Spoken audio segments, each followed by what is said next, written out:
ایک ایسا گھر جس کا کوئی دروازہ نہیں، یہ ایک سچی سٹوری ہے۔ آئیے آج میں آپ کو بتاتی ہوں ایک ایسی سٹوری کے بارے میں۔ ہر گھر کے اپنے راز ہوتے ہیں، کچھ راز ایسے ہوتے ہیں جو صرف اس گھر کے دیواریں ہی جانتی ہیں، لیکن کیا ہوگا اگر ایک دن تم خود وہاں پھنس جاؤ، ایک ایسے گھر میں جہاں سے کوئی واپس نہ لوٹا ہو۔ تین دوست علی، صبا اور حمزہ روڈ ٹرپ پر جا رہے ہوتے ہیں۔ راستے میں ان کی گاڑی خراب ہو جاتی ہے اور بارش شروع ہو جاتی ہے۔ سامنے ایک پرانی حویلی نظر آتی ہے جس میں اندھیرے اور ٹوٹی ہوئی دیواریں ہوتی ہیں۔ وہ سوچتے ہیں کہ تھوڑی دیر کے لیے یہاں رک جاتے ہیں۔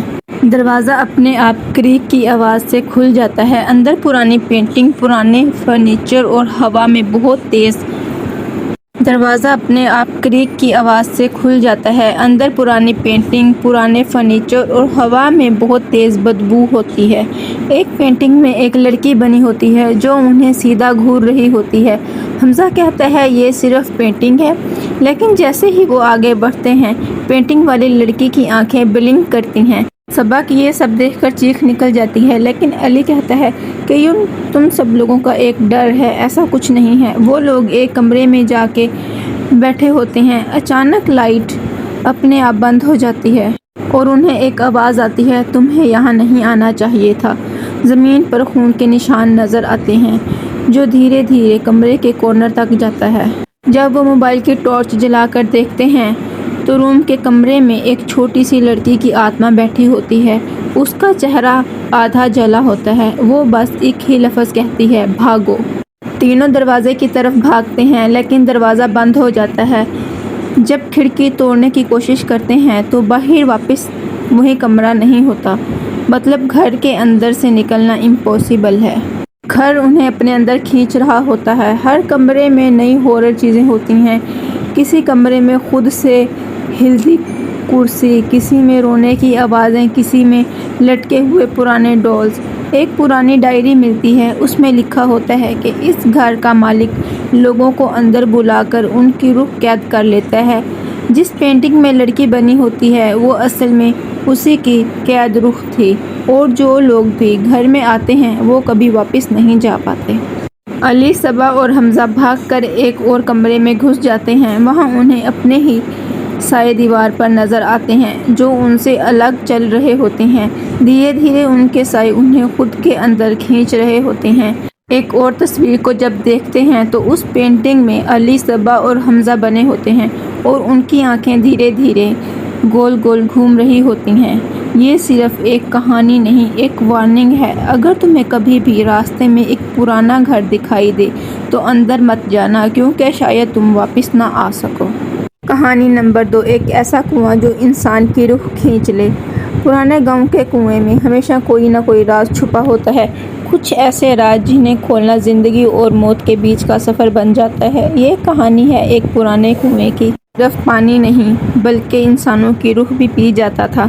تین کزن نمرہ، فہد اور سارہ اپنے دادا کی پرانی حویلی میں سمر ہالیڈیز گزارنے آتے ہیں۔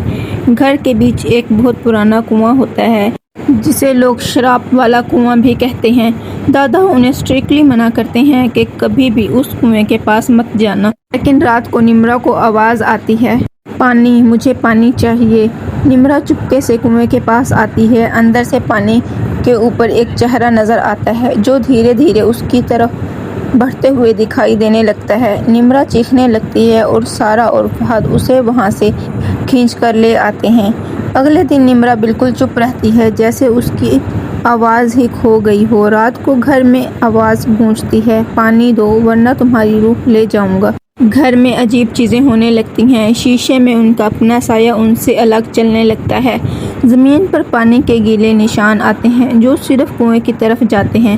نمرہ رات کو چل کر کنویں کی طرف چلی جاتی ہے بنا ہوش کے۔ فہد اور سارہ اسے روکنے کی کوشش کرتے ہیں، لیکن نمرہ کی آنکھیں بالکل سفید ہو جاتی ہیں۔ وہ بس کہتی ہے، اس نے مجھے بلایا ہے، میں اس کی ہوں۔ سارہ کو ایک پرانا صندوق ملتا ہے جس میں دادا کی ڈائری ہوتی ہے۔ اس میں لکھا ہوتا ہے کہ کئی سال پہلے اس کنویں میں ایک عورت کو زندہ دفن کیا گیا تھا جسے جادوگرنی کہا جاتا تھا۔ اس کی روح اب بھی کنویں میں قید ہے۔ جو بھی اس کے پاس جاتا ہے اس کے نقش قدم بن جاتا ہے۔ مطلب اب نمرہ اس کی اگلی روح کی قربانی بن چکی تھی۔ تینوں ڈیسائیڈ کرتے ہیں کہ رات میں کنواں بند کرنا ہوگا۔ جب وہ رسی اور لوہا لے کر کنویں بند کرنے جاتے ہیں تو نمرہ ان کے خلاف ہو جاتی ہے۔ نمرہ کی آواز پرانی طرح بدل جاتی ہے۔ وہ چیختے ہوئے کہتی ہے، مجھے زندہ رہنے دو، مجھے پانی چاہیے۔ اچانک پانی سے باہر ایک سفید بازو والی روح نکلتی ہے اور نمرہ کو اندر کھینچ لیتی ہے۔ سارہ اور فہد چیختے رہتے ہیں لیکن نمرہ کنویں میں غائب ہو جاتی ہے۔ صبح جب وہ گاؤں والوں کو بتاتے ہیں تو وہ کہتے ہیں، ہر دوسرے سال کنواں اپنی قربانی لیتا ہے، اس بار نمرہ چنی گئی تھی۔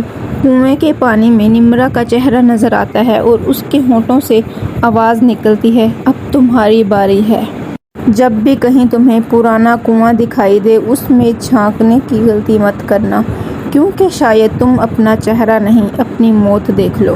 اگر آپ کو ویڈیو اچھی لگی ہو تو لائک اور کمنٹ کر دیجیے گا۔ چینل کو سبسکرائب کرنا بالکل مت بھولیے گا۔